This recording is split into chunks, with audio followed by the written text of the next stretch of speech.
Have you ever looked at your chart after a massive loss and realized something terrifying? The strategy wasn't the problem. The indicators weren't the problem. The market wasn't the problem. You were the problem. I used to think trading was purely a game of intellect. I thought whoever memorized the most candlestick patterns, whoever read the news fastest, whoever had the most complex algorithms, they were the ones who made millions. It sounds completely logical until you notice a massive glitch in the matrix. There are brilliant analysts who blow their accounts every single month, and there are incredibly ordinary people using basic support and resistance who quietly pull profits out of the market year after year. So, what is the actual difference between the 99% who fail and the 1% who survive? It's not a secret indicator, it's an entirely different operating system in the brain. Welcome to Market Sector. Today, we are breaking down the exact psychological framework of the 1% trader. So, let's dive in. Almost every beginner enters the market with the exact same thought. Today, I need to make $200, or today, I need to catch 50 pips to pay my rent. This is the daily wage fallacy. You are treating the financial market like a 9 to 5 job, but the market does not pay an hourly wage. The market does not care that your car payment is due on Friday. It doesn't care that you are trying to prove to your family that you aren't gambling. When you wake up desperate to make a specific amount of money, you are already dead in the water. Why? Because that pressure forces you to see opportunities that simply aren't there. You start forcing trades, you take a low quality setup just to feel productive. The 1% wake up with a completely different objective. They don't say today I will make money. They say today I will trade correctly. Think about a professional surgeon. A surgeon doesn't walk into an hospital and perform random surgeries just to hit a daily quota. They only operate when there is a clear problem to fix. The 1% operates exactly like that. They know that a day with zero trades is not a wasted day. Sometimes sitting on your hands and protecting your capital is the most profitable thing you can do.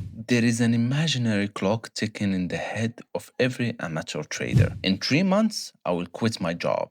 In 6 months, I will buy a Lamborghini. Think about how insane that is. A doctor studies for 8 years. A commercial pilot logs 1,500 hours of flight time before they are allowed to fly passenger jet. But in trading, people watch 3 YouTube videos, deposit $500, and expect to replace their salary in a month. When you rush the process, you destroy the outcome. The 1% do not think in days or weeks, they think in years. They understand a hidden concept called psychological accumulation. It's exactly like the Chinese bamboo tree. For 5 years, you have to water the soil every single day, and absolutely nothing happens above the ground. You see zero results. But underground, it is building a massive root system. Then in the fifth year, it grows 80 feet in just 6 weeks. In trading, discipline grows before profits. Patience grows before consistency. The hardest phase in your journey won't be when you are losing money. The hardest phase is the break-even phase. The phase where you are doing the right things, but the account isn't growing yet. 99% of people quit during this phase. They dig a well 10 feet deep, see no water, and walk away. The 1% just keep digging. Now, let me ask you a question. If you own a coffee shop and you have to pay $2,000 a month in rent to keep the lights on, do you cry every time you pay the landlord? Do you feel like a failure? Of course not.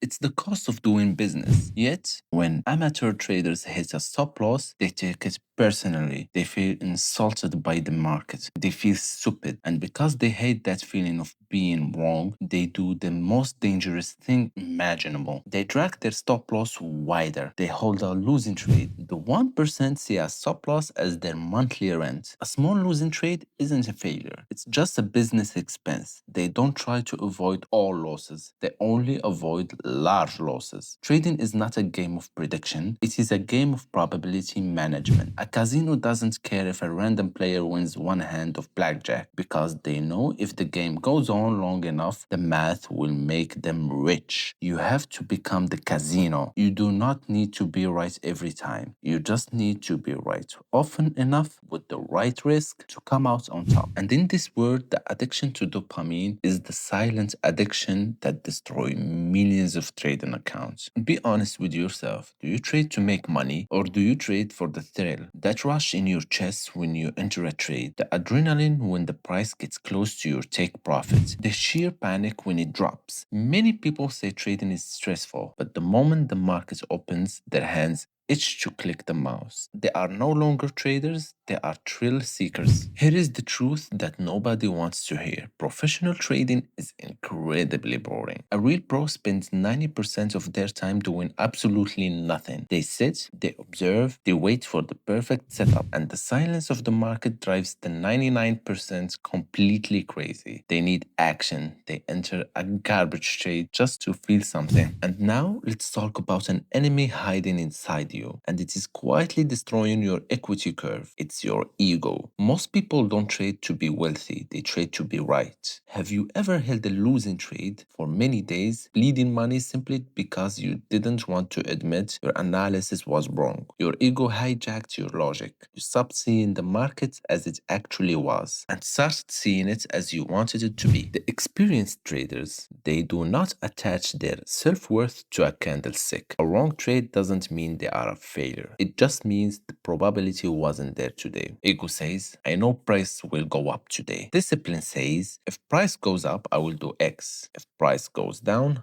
I will do Y. When you stop needing to be the smartest person in the room, a massive weight lifts off your shoulders. You stop fighting the market, you start flowing with it. And most traders ignore a very big part of their trading career. It's their life system. Most traders think the battle is won or lost on the chart. They are wrong. The results are decided before you even turn on your computer. Think about it. You are trying to outsmart highly advanced algorithms and Wall Street banks. How can you possibly do that if you are surviving on 4 hours sleep, completely stressed out, and fooled by 3 energy drinks? The mind is a muscle. If you overuse it, it fatigues. And decision fatigue is the number one cause of the revenge trading. The 1% protect their mental energy like it's their actual capital. They have a life system. They sleep, they step away from the screens, they exercise, they understand that a clear, calm mind is the greatest edge you can possibly have in the financial markets. Trading is not a fight against the market. The market doesn't even know you exist. The market didn't force you to revenge trade. The market didn't force you to double your lot size. Every single click comes from you. Trading is simply a mirror that reflects your deepest flaws. If you are impatient in life,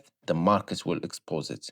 If you are greedy, the market will punish it. If you have an ego, the market will break it. The journey to the 1% isn't about finding a secret holy grail strategy. It is about becoming a person who no longer destroys themselves. It happens one small choice at a time. One time walking away from a bad setup, one time accepting a stop loss with grace, one time shutting the computer down instead of forcing a trade. So I will leave you with the final question. You have to answer it for yourself. Do you want to make fast money or do you want to become a real trader? Because the path of fast money is crowded, but the path of true trader, it's quiet, it's boring, and it's difficult. But it is the only path that leads you to true freedom. If you are ready to walk that path, hit subscribe. Let me know in the comments what your biggest mental struggle is right now. And I will see you in the next video.